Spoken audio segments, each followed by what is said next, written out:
Starlight Glimmer, you are charged with enslaving an entire town to live under your cultish communistic ways, stealing cutie marks, manipulating the space-time continuum, creating alternate dimensions with terrible doomsdays for all ponies all across Equestria, to which that has a whole other set of crimes I can't even begin to describe, and we find you, well, guilty, of course.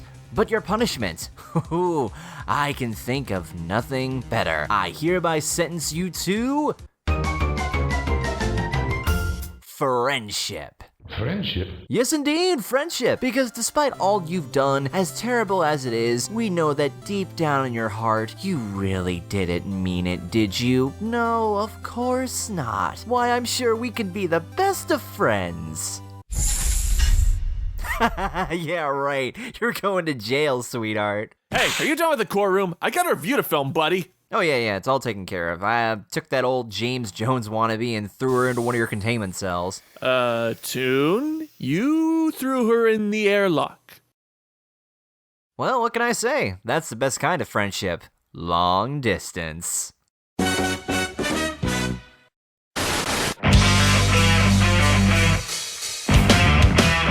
at my eyes, what do you see? The cult of personality.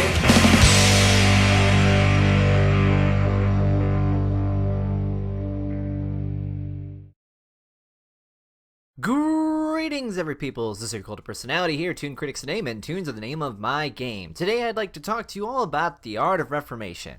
With Friendship is Magic, we have seen quite a rogues gallery of villains and antagonists. Nightmare Moon, Discord, Chrysalis, King Sombra, Tyrek, and now Starlight Glimmer. Well, at least she was until the Season 5 finale, where, as we saw through a sudden change of heart, she saw the error of her ways and reformed herself way too quickly. Her descent to darkness led to the near destruction of all of Equestria, and instead of choosing to lock away this dangerous, cunning, and vengeful mastermind, Twilight chose to befriend her. I mean, why not? After befriending a god of freaking chaos who could literally end the world with a snap of his actual fingers, befriending Starlight should be a breeze. Now, if I'm gonna be honest, Starlight Glimmer was and still is one of my favorite villains in the show. She had the means to enslave a town, travel through time, strategize, all while being snarky and witty and staying one step ahead of Twilight, and I loved that. But I know what you're saying. Well, MLP is about reforming their villains. It's a kid's show. We need to let our kids know that not everyone is evil and that sometimes all they just need is a friend. Oh, was that all? So all of this destruction was because she didn't want to make any new friends because she thought she'd just lose another one? Girl, it wasn't that small of a village. There's an obvious solution here. Find some new friends. It's just not believable that she can suddenly turn around this quickly, which brings me to an important part in the art of Reformation. 3 words. Actions have consequences. Nobody gets off scot-free, especially with all that Starlight did across so many different dimensions. She was even ready to face said consequences, but nope, that just got swept under the rug. Actually, now that I think about it, did we hear what Celestia and Luna had to say on this? More importantly, do they even know about what's happened? You'd think maybe they get a letter at one point like, Dear Princess Celestia, today I stopped a crazy unicorn from destroying the space-time continuum, and instead of throwing her in the dungeon where she won't be able to cause any more chaos, I befriended her, and now everyone loves her. Also, she enslaved an entire town for who knows how long, but I'm gonna totally let that slide too. But now that Starlight's reformed, it all depends on how she's presented for this season and if she's worthy of the main 7 spot.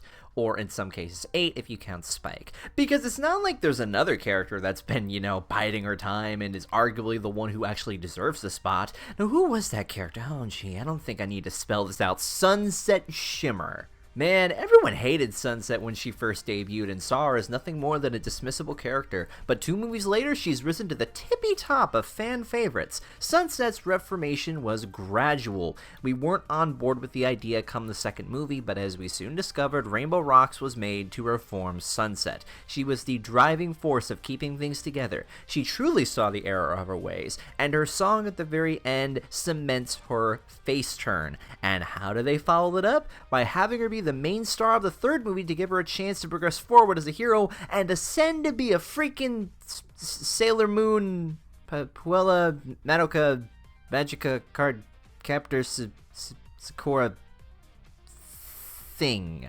And what she had with Twilight in a brilliant role reversal I find to be the best kind of turnaround. It's like what I like to call the oh god, I can't even talk today. But you want to know the difference between Starlight and Sunset, in my oh-so-humble opinion? With Sunset, fans were excited to see her reform. Fans wanted her to reform. You could see it halfway through the movie that Sunset becoming good was a matter of time. And the payoff, came not once but twice. It was a feel-good moment, and it took time to do so.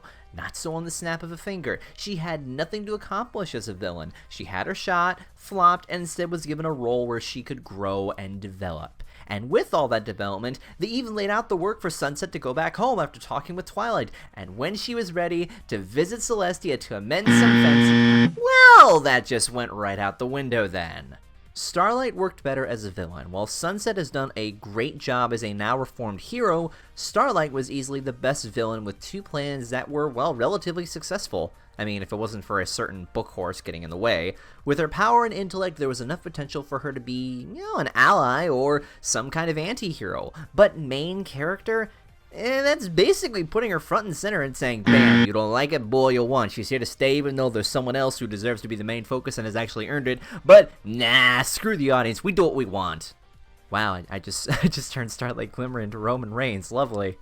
Starlight Glimmer, the mare who steals cutie marks. Starlight Glimmer, the mare who is hot as f. But I know what you're thinking. Oh, Starlight's just getting started. You're not giving her a chance. Why, by the end, Starlight may be something like the seventh element.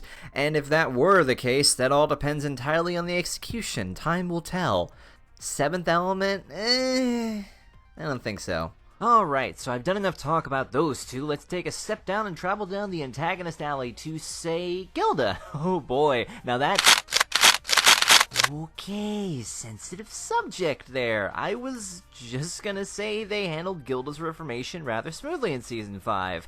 They gave her backstory, they showed that while she was a jerk, she's not a lost cause, and to those fans who had high hopes for her and wanted to see her move in the right direction, well, she can still be cool and be likable. It worked. We do see another glimpse of this in Friends Forever 24 with Rarity. I mean, I can't really say the same for, like, Trixie. Now, Trixie... Nice to know I have some... passionate fans here. Trixie's been an odd case to me, where with the end of Magic Duel and her supposed sudden reformation, that's kind of what bugs me. It feels like they just stapled it on there that she's gonna reform and followed it up with nothing except a flop, and then she's never seen again, at least until recently, which made me look at Trixie from a different light. Trixie, oddly enough, I don't think should be reformed. Can she be reformed? Maybe, but she's not there to be good. She's not there to be bad. She's there to be herself, and the role she has works for her. She's there to put herself over. No Second Prances showed to me that Trixie's a solo act. But my god, do they make her look like an even bigger dick than before? People like her like this? Okay, I get they were trying to make her relatable to Starlight, but what she ended up doing in the end with Starlight, OMG, we are like super besties now, oh my god. Sorry ladies, but Poison Ivy and Harley Quinn, you two are not. And I know what people are gonna say, you give Rainbow Dash a pass for being egotistical, why don't you give Trixie a pass?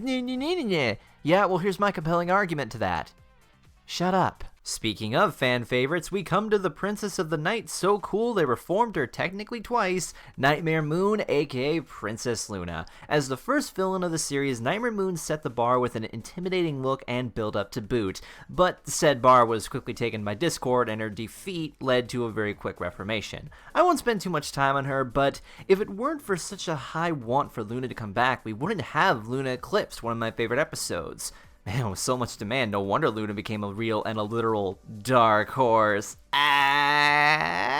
She also gets a character arc where she assists the CMC find their inspiration and deal with their own personal problems, and she also deals with her own personal issues, culminating in one epic finale that has her facing her inner demons and completing the full turn. Now that's all fine and dandy, but I feel Luna has reached as far as she can go getting over her past. Now we can see what she can do beyond that. In the art of reformation, you can reform someone, but there has to be a follow-up to expand on. It's like building the foundation for a house, but then never continuing, you know? For once, I'd like to see Luna having something positive in her besides her arc revolving around the lyrics of that one infamous Linkin Park song. Or maybe an episode with Celestia. Either or, you know, maybe the comics will get something going. Hopefully. Because as we all know, the comics sometimes do a better job than the show, except for when they give us an exceptional idea we've wanted for a long time and lets that train wreck develop into a fiery ball of disappointment. But what about Diamond Tiara? No. But we want Tiara. No. But she's cool now. N-O. N-O spells no. She's more developed than Scootaloo. Nobody cares about Diamond Clutch just because they got one out-of-nowhere song in Reformation. They've done nothing since, and for all we know, she was just a plot device for the CMC to get her marks on a Coke and a smile and a shut the And that's how we're going to segue into the last guy I want to talk with, King Sombra. Oh man, was this guy a letdown initially? I mean, look at this guy. Does he not look like a classic villain straight out of a Disney movie? And what does it all amount to? Him being turned into a frickin' meme. Oh, King Sombrero, stairs, crystals. Anything that was supposed to be badass, just poof. Okay, that's not it. That's not really the problem I have. In order for me to really get into this, I'm going to need to go to a local comics expert. So here's Sketchy the Changeling with the recap for the infamous Siege of the Crystal Empire 4-parter. It sucks. Thanks, Sketchy.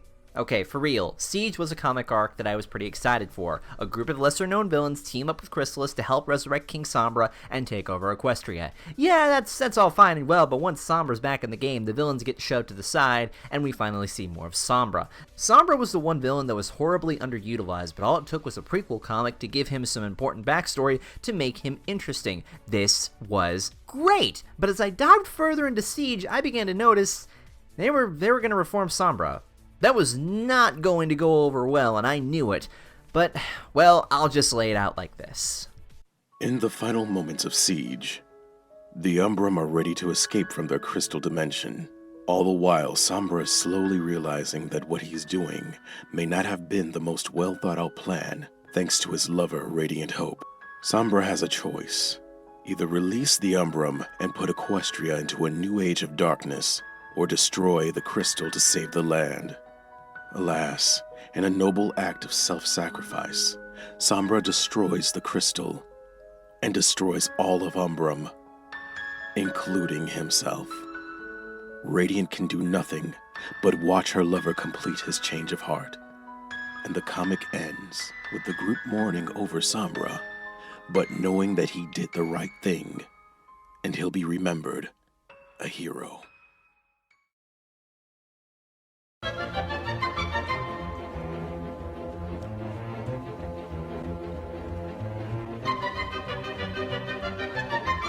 The princesses in hope stop Sombra from fading away, resurrect him into a full-on real pony, and eliminate all the darkness in him. He gets off scot-free because Celestia thinks he learned his lesson, and Sombra and Hope start a new life with a new mission and live happily ever after. This is, to me, by freaking far, the worst way to do the Reformation. They had the perfect setup and the opportunity to make his Reformation memorable, but instead went with this. I get it, but this is something that the art of Reformation doesn't often delve into. Not everyone needs a happy ending. Riding off into the sunset with your lady, especially given what he did with the whole, enslavement type deal, there is next to nothing that a good Sombra could do. Heck, the Mirror World Sombra, there's little to do there too. It just feels like a wasted opportunity when a noble death would have been the last and best way to go out. It wouldn't look silly or cheesy or fairy tale-ish, but then again, I have to remember, this is MLP. It has a very selective approach to being ballsy. And besides, how did Sombra get treated in the Season 5 finale? Hey guys, check it out! It's Sombra! Yay! I know! It's so cool! Sombra's back for a little bit! What's he gonna do? Hopefully it'll be better than the Crystal Empire! What's he gonna do? I'll tell you what he's gonna do! Absolutely nothing! That is what the writers do to Sombra. And that is what we as the community do to Sombra. Sorry, buddy. So, let's recap. What have we learned? Actions have consequences. Reformation takes time. There must be a follow-up, and not everyone has to be a hero. Maybe I'm just cynical or picking on how a villain should be reformed. Not everyone is going to have a turn, and you know what? That's okay. Villains can be cool, they can be interesting, they can be, well, often more complex and deeper than some of the heroes, and a good character is one that can walk both sides, and look convincing, and still retain what makes them great. And no character in MLP, I think, personally does that better than Discord. He nails all 4 of these. His actions had consequences each time, and he realized that they were not the best way to go about solving his problems. This is technically 2 and 3. He's had since Season 3 to switch up his attitude and has had a handful of episodes to slowly get into his new role, keeping a steady progression that isn't forced, but more like baby steps. And lastly, Discord is not a hero by default. He still has some villainy in him, and uses said tactics to get his way. But he walks the line in a way that lets him do both. That is how Reformation works. Like most things in our lives, it doesn't happen overnight. It takes time. Sometimes you're never truly reformed. There's always going to be that darker side to you that exists, and sometimes you gotta cope with it. We're not 100% evil, and we're not 100% good. We are us. We make our own path. And whether you're a reformed time-traveling cult leader, god of chaos, or bacon-haired phoenix/alicorn princess to be, every story is different. Make sure that it's a good one. Go ahead and put down in the comments what your favorite reformed villain is, or what your favorite villain from the show is. I'm interested to see what you guys have to say. With that being said, I'm the Toon Critic, keeping you totally tuned for your Reformation. Well, isn't that cute? Oh, I hate to break it to you, Toonie, but you are no saint. And soon they're all going to see who the real cult of personality is.